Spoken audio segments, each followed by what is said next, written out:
Congress party అత్యున్నత నిర్ణాయక మండలి Congress working committee సమావేశం జరగబోతోంది. కాంగ్రెస్ అధ్యక్షుడు మల్లికార్జున ఖర్గే అధ్యక్షతన ఈ సమావేశం ఉంటుంది.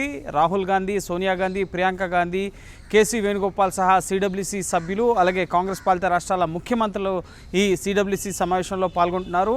ఇప్పటి వరకు పార్లమెంటు వర్షాకాల సమావేశాల్లో కేంద్ర ప్రభుత్వం పైన ప్రజా సమస్యలకు సంబంధించిన అంశాలని కాంగ్రెస్ పార్టీ నిలదీయడం జరిగింది. ఇక ప్రజాక్షేత్రంలో కేంద్రంపై పోరుని ఉధృతం చేసే దిశగా కీలక కార్యాచరణకు సంబంధించిన అంశాలపైన సిడబ్ల్యూసీలో నిర్ణయం తీసుకోబోతున్నారు. దీనికి సంబంధించి ముఖ్యంగా ఇప్పటి వరకు పార్లమెంటు వర్షాకాల సమావేశాల్లో మనం చూసాం.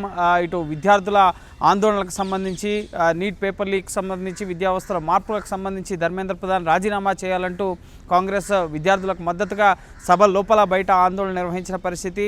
ధర్మేంద్ర ప్రధాన్ రాజీనామా చేసిన తర్వాత కూడా ఆందోళనలు కొనసాగుతూ వచ్చాయి. విద్యార్థులపై కాల్పులకు సంబంధించి కేంద్ర హోంమంత్రి అమిత్ షా సమాధానం చెప్పాలి. అలాగే అయోధ్య రామ మందిర విరాళాల చోరీ అంశానికి సంబంధించి కూడా ప్రధాని నరేంద్ర మోదీ, అమిత్ షా సమాధానం చెప్పాలన్న డిమాండ్లను పార్లమెంటు వర్షాకాల సమావేశాల్లో కాంగ్రెస్ వినిపించడం జరిగింది. సో ఇప్పుడు నెక్స్ట్ ఈ అంశాలని ముఖ్యంగా ప్రజాక్షేత్రంలోకి తీసుకెళ్తూ కేంద్ర ప్రభుత్వాన్ని ఇరుకున పెట్టే విధంగా కేంద్ర ప్రభుత్వ విధానాలని పైన కాంగ్రెస్ పార్టీ తమ పోరాటాన్ని ఉధృతం చేయబోతోంది. దానికి సంబంధించి విద్యార్థులకు సంబంధించి, యువతకు సంబంధించి నిరుద్యోగ సమస్యలు, వీటికి సంబంధించి ఇప్పటికే ఛాత్రంకి గుంజ్ పేరుతో అనేక రాష్ట్రాల్లో రాహుల్ గాంధీ సభల్ని నిర్వహించడం జరిగింది. సో నెక్స్ట్ వీటిని మరింత విస్తృతంగా దేశవ్యాప్తంగా నిర్వహించాలి. యువతను, విద్యార్థులు వారి ఆకాంక్షలకు అనుగుణంగా పార్టీని ఏ విధంగా ముందుకు తీసుకెళ్లాలి అన్న అంశానికి సంబంధించి కూడా సిడబ్ల్యూసీ సమావేశంలో చర్చించబోతున్నారు. అలాగే అయోధ్య రామ మందిర విరాళాలకు సంబంధించిన అంశం పైన కూడా కీలక చర్చ జరగబోతోంది. ఇప్పటికే దీనిపైన సిట్ చంపత్ రాయ్, అనిల్ మిశ్రా ఇటువంటి కొందరికి క్లీన్ చిట్ ఇచ్చినట్లుగా సమాచారం వస్తున్న నేపథ్యంలో సో ఈ ముఖ్యంగా అయోధ్య రామ మందిర భూమి పూజ కానీ, దాని ప్రారంభోత్సవం కానీ, ఆ ఆలయానికి సంబంధించిన నిర్వహణ విషయాల్లో ముఖ్యంగా ప్రధాని నరేంద్ర మోదీ ఎప్పుడు ముందుండేవారు. కానీ విరాళాల చోరీకి సంబంధించిన అంశం వచ్చినప్పటి నుంచి ఎందుకు దీనిపైన మాట్లాడడం లేదు?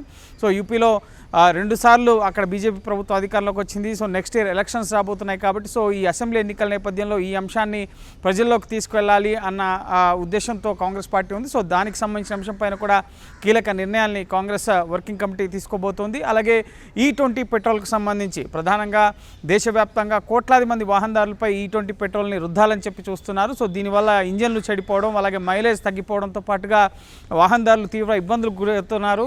సో దీనికి కావాలని రుద్దాలని చెప్పి చూస్తున్నారు. కొందరు ప్రయోజనాల కోసం ఈ E20 పెట్రోల్ని తీసుకొస్తున్నారు, అమెరికా ఒత్తిడితో తీసుకొస్తున్నారన్న విమర్శల్ని కాంగ్రెస్ పార్టీ చేస్తుంది. సో దీనిపైన కూడా ప్రజాక్షేత్రంలో కాంగ్రెస్ పార్టీ పోరాడాలని చెప్పి భావిస్తోంది. సో అంతేకాకుండా ఇటు దర్యాప్తు సంస్థల దుర్వినియోగం, పార్టీ ఫిరాయింపుల అంశాలతో పాటుగా నెక్స్ట్ సంస్థాగతంగా 2027లో 7 రాష్ట్రాలకు సంబంధించిన ఎన్నికలు రాబోతున్నాయి.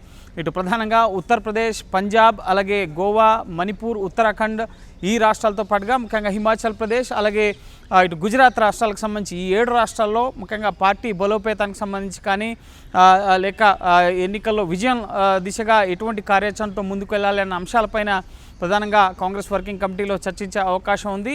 ఇప్పటికే సంఘటన సృజన అభియాన్ పేరుతో బూత్ స్థాయి నుంచి ఇటు పార్టీ బలోపేతానికి సంబంధించిన కార్యాచరణ పైన కాంగ్రెస్ నాయకత్వం దృష్టి సారించడం జరిగింది. యువతకు అవకాశాలను కల్పిస్తూ పార్టీలో కొత్త వారికి అవకాశాలు ఇస్తూ క్యాడర్ని ఉత్సాహపరిచే దిశలో ఈ సంఘటన సృజన్ అభియాన్ కార్యక్రమాలని ముమ్మరంగా నిర్వహిస్తున్న పరిస్థితి ఉంది. సో వీటన్నిటికి సంబంధించి ఇటు ప్రజా సమస్యలు, అలాగే పార్టీ బలోపేతం, నెక్స్ట్ అసెంబ్లీ ఎన్నికల్లో విజయం సాధించే దిశగా అనుసరించాల్సిన వ్యూహాలు, లక్ష్యాలు, వీటన్నిటికి సంబంధించిన అంశాలపైన కాంగ్రెస్ వర్కింగ్ కమిటీ సుదీర్ఘంగా చర్చించే అవకాశం ఉంది. వీటన్నిటికి సంబంధించి కీలక తీర్మానాలను కూడా కాంగ్రెస్ వర్కింగ్ కమిటీ ఆమోదించబోతుంది. సో చూడాలి ప్రజాక్షేత్రంలో ఇప్పటి వరకు ఈ 12.5 ఏళ్లలో మోడీ 3వ టర్మ్లో 2.5 ఏళ్ళు గడుస్తున్న పరిస్థితి ఉంది. సో ఖచ్చితంగా ఇంకా తమ పోరాటాలని ఉధృతం చేసే దిశగా కాంగ్రెస్ పార్టీ ముఖ్యంగా విపక్షాలను ఐక్యంగా కలుపుకుంటూ పక్క పార్లమెంట్లో ముందుకెళ్తున్న పరిస్థితి ఉంది. ఇప్పుడు బయట ప్రజాక్షేత్రంలో మాత్రం తమ పోరాట కార్యాచరణని మరింత ముమ్మరం చేసే దిశగా సిడబ్ల్యూసీలో నిర్ణయాలు ఉండే అవకాశం కనిపిస్తోంది.